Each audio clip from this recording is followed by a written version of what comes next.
নির্বাচন কমিশন নিয়ে উদ্বেগ জানিয়েছি। নির্বাচন কমিশনের গঠন প্রক্রিয়া, নির্বাচন কমিশনের বর্তমান আচরণ আমাদের কাছে মনে হচ্ছে যে এটা নিরপেক্ষ হচ্ছে না, এটা স্বচ্ছ হচ্ছে না, এবং নির্বাচন কমিশন সাংবিধানিক প্রতিষ্ঠান হিসেবে যেভাবে কার্যক্রম করার কথা ছিল সেটা করছে না। কিছু কিছু দলের প্রতি পক্ষপাতিত্ব দেখা যাচ্ছে এবং কোনো দলের প্রতি বিমাতা সুলভ আচরণ তারা করছে। পুরো বিষয়টা নির্বাচন কমিশন নিয়ে আমরা বলেছি। বিগত সময়গুলোতে নির্বাচন কমিশন যেই পদক্ষেপগুলো নিয়েছে সেই খাতে কীভাবে তাদের পক্ষপাতিত্ব ফুটে উঠেছে সেই বিষয়ে আমরা বলেছি। একটি সুষ্ঠু নির্বাচনের জন্য একটি নিরপেক্ষ নির্বাচন কমিশন প্রয়োজন।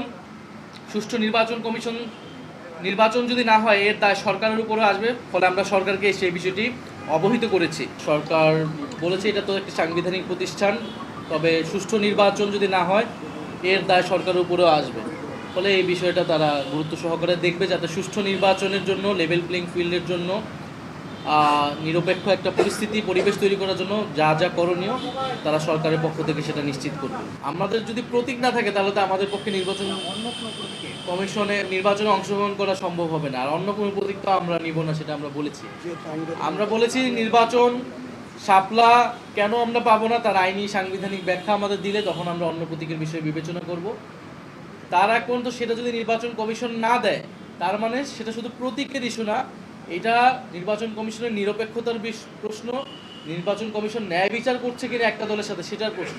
ফলে যেই নির্বাচন কমিশন আমাদের নিবন্ধন এবং প্রতীক বিষয়ে আমাদের সাথে ন্যায় বিচার করে না, তার অধীনে নির্বাচনে গিয়ে আমরা নিরপেক্ষতা এবং ন্যায় বিচার পাবো, সঠিক ফলাফল পাবো, সেইটাও তো আমরা বিশ্বাস করতে পারছি। আমরা নির্বাচন কমিশনের ব্যাপারে অ্যাজ এ হোল আলোচনা করেছি যে আমরা নিবন্ধন পাওয়া থেকে শুরু করে এবং জাতীয় লীগ নামে যে আরেকটা দলকে নিবন্ধন দেওয়া হলো এবং শাপলা প্রতীক নিয়ে আমাদের সাথে কীরকম আচরণ করা হচ্ছে এবং ইশরাক হোসেনের মামলায় নির্বাচন কমিশনের যে অবস্থান ছিল এবং নির্বাচন কমিশন যে কোন আগের আইনে যে নিয়োগ হয়েছে, ফলে পুরা প্রসেসে নির্বাচন কমিশনের যেই কার্যক্রম এবং প্রশ্নবিদ্ধ হয়েছে যে সেই বিষয়টা আমরা তুলে ধরেছি।